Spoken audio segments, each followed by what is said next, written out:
ये जो कॉरिडोर है ये समाजवादी पार्टी का कलंक है।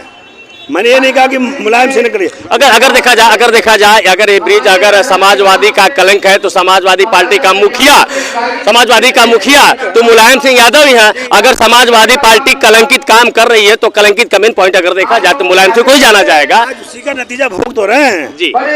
अभी धीरे धीरे ये लोग साफ होने वाले हैं, सपा नहीं वो सफा होने वाले हैं।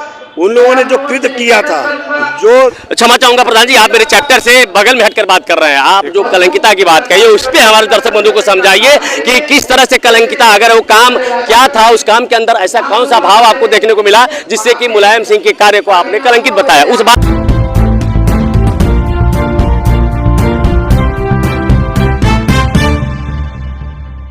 जरूरत है उनको टटोलने की, जिनमें छिपे थे कई राज, जरूरत है उनको खोलने की।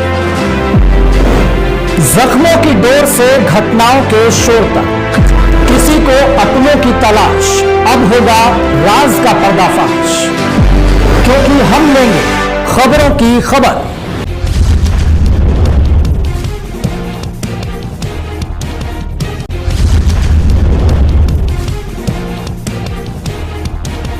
मैं बात करता हूँ इसारला क्षेत्र से प्रधान जी से। आइए प्रधान जी, आप परिचय के मोहताज नहीं हैं, फिर भी हमारे दर्शक बंधुओं को 2 मिनट का परिचय दीजिएगा। मेरा नाम हनुमान प्रसाद है। मैं वार्ड नंबर 5 सलारपुर से पार्षद हूँ भारतीय जनता पार्टी का। और आज जो है महाराजा सुहेलदेव राजभर जी के जयंती समारोह में जो है आमंत्रित किया गया है। मैं यहाँ उपस्थित हूँ और मैं आपके माध्यम से महाराजा सुहेलदेव राजभर जी के पुण्य आत्मा को अपनी श्रद्धांजलि अर्पित करता हूँ। हालांकि अगर देखा जाए तो ये काशी की धरती अगर कहा जाता है तो पूरे देश विदेश में मालूम है कि इस शहर का सांसद, जिस शहर का सांसद प्रधानमंत्री हो, उस शहर में अगर इतना अच्छा इस आज पावन अवसर पे इस तरह का कार्यक्रम जो निभाया जा रहा है, तो अगर इसी वाक्य को लेकर के हमारे अगर देश विदेश में यह भी साफ कहा जाता है कि नहीं बाबा बुलडोजर की सरकार रहती है पूर्वांचल में, तो कहीं न कहीं यह भोलेनाथ की धरती, काशी धरती पूर्वांचल में आता है। तो हमारे दर्शक बंधुओं से बाबा बुलडोजर के बारे में क्या कहना चाहेंगे? देखिए, सर्वप्रथम मैं आपको ये बता दूं कि हमारे हिंदुस्तान का जो इतिहास रहा है जी, लेकिन समय पहले जब आर्य शासक थे तब तक तो हमारी सनातन धर्म की बहुत अच्छी कृति ख्याति रही जी। बाद में कुछ आक्रांताओं ने यहाँ पे आके जो है मुगलों ने बहुत मारकाट किया, जो कत्लेआम किया, मंदिरों को तोड़ा।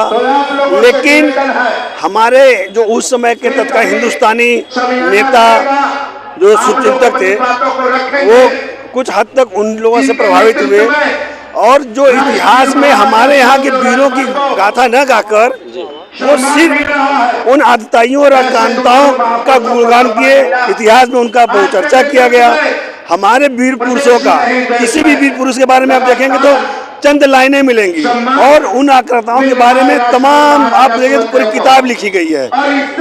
जब से हमारे प्रधानमंत्री माननीय नरेंद्र मोदी जी सत्ता संभाले,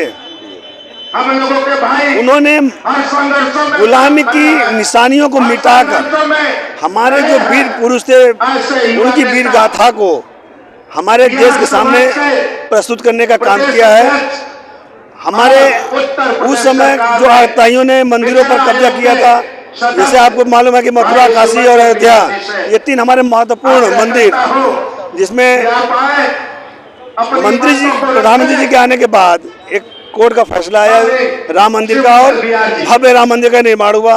दूसरा फैसला हमारे काशी विश्वनाथ धाम का आया और अभी हाल ही में जो गुंबद के नीचे एक माँ भवानी का मंदिर था उसको मुलायम सरकार ने ताला लगवा दिया था 1992 में। 33 साल बाद वो भी ताला खुल गया। क्षमा चाहूंगा हमारे दर्शक जानना चाहेंगे, अगर आपने नाम लिया मुलायम सिंह यादव का तो कहीं न कहीं अगर देखा जाए तो आपके क्षेत्र में जो कचहरी के पास में जो वरुणा नदी बताया जाता है, तो वह अगर देखा जाए तो माननीय मुलायम जी के समय में ही उसका ओपनिंग हुआ था, स्टार्टिंग हुआ था। तो ऐसा भी तमाम चैनलों पे चला अभी आपने, हालांकि मुझे कहने का वाक्य नहीं था, लेकिन आपने अगर मुलायम जी का नाम लिया तो मुझे कहने पर मजबूर होना पड़ा। वहाँ का नीचे का अगर जो रास्ता रास्ता है उस वरुणा नदी के नीचे, अगर देखा जाए तो आज भी टूटा हुआ नजर आता है। और तमाम सूत्रों से इस बात का पता चलता है कि अगर बीजेपी की सरकार में ओपनिंग हुआ, जब से बीजेपी का सरकार चला है, तब से मुलायम सिंह के न्यू का किसी तरह से रिपेयरिंग भी नहीं हुआ। उसके बारे में क्या कहेंगे? सर देखिए, जो बरुणा कॉरिडोर की बात आप कर रहे हैं, वह बरुणा कॉरिडोर समाजवादी पार्टी का एक बहुत बड़ा कलंक है।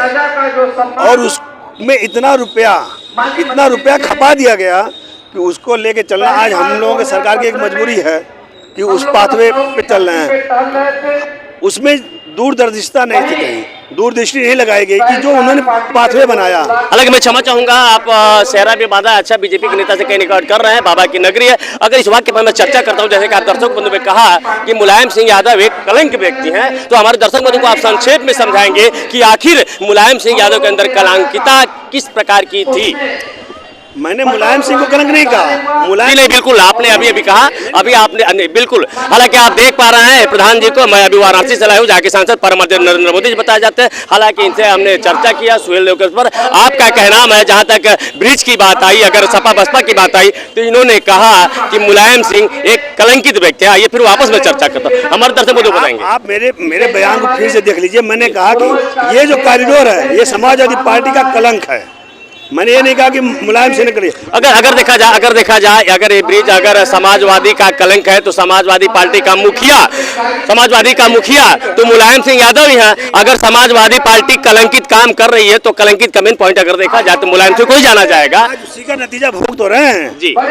अभी धीरे धीरे ये लोग साफ होने वाले हैं। सपा नहीं, वो सफा होने वाले हैं। उन लोगों ने जो कृत्य किया था, जो क्षमा चाहूंगा प्रधान जी, आप मेरे चैप्टर से बगल में हटकर बात कर रहे हैं। आप जो कलंकिता की बात कही, उस पर हमारे दर्शक बंधु को समझाइए कि किस तरह से कलंकिता, अगर वो काम क्या था, उस काम के अंदर ऐसा कौन सा भाव आपको देखने को मिला जिससे कि मुलायम सिंह के कार्य को आपने कलंकित बताया, उस बात पे बात करिए।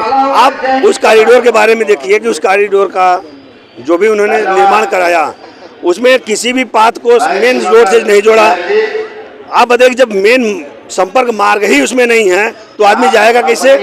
आप उसके एक बार निरीक्षण करके देखिए कि वो कहाँ तक बढ़िया काम किया। मैं वापस क्षमा करता हूँ, आप देख रहे हैं फोर्ट टीवी न्यूज, मैं हूँ एपी सिंह। आप देख पा रहे हो, वापस मैं बताता हूँ कि मैं वाराणसी से लाए हुए। हालांकि प्रधान जी, मैं क्या कर रहा हूँ, मेरी भावनाओं को आप समझने की कोशिश करिए। आप एक पढ़े लिखे इंसान है, आप एक पार्टी से मिलाप करते हैं, हालांकि आपकी पद भी गरिमामयी पद है। मैं इस वाक्य पे बात करता हूँ कि जो काम आप बता रहे हैं, काम का दिशा निर्देश अलग होता है, लेकिन कलंकिता का मतलब होता है किसी चीज पे कलंक लग जाना। तो आप हमारे दर्शक बंधुओं को बताएंगे कि वरुणा नदी पे किस तरह का कलंक लगा? कलंक ये है कि अगर इसमें दूरदर्शिता लगाई गई होती और सही ढंग से काम किया होता तो हमारे समाज की वो उपयोगिता बनती, लेकिन उसकी कोई उपयोगिता नहीं। आप जाकर देख लीजिए, कोई भी संपर्क मार्ग उस कॉरिडोर से नहीं जोड़ा गया है। और जो बनाया गया है अभी, जो है हमारी जो भारतीय जनता पार्टी की सरकार आई है, हमारे बाबा की जब सरकार बनी है, तब उसमें जो है संपर्क मार्गों का निर्माण किया गया।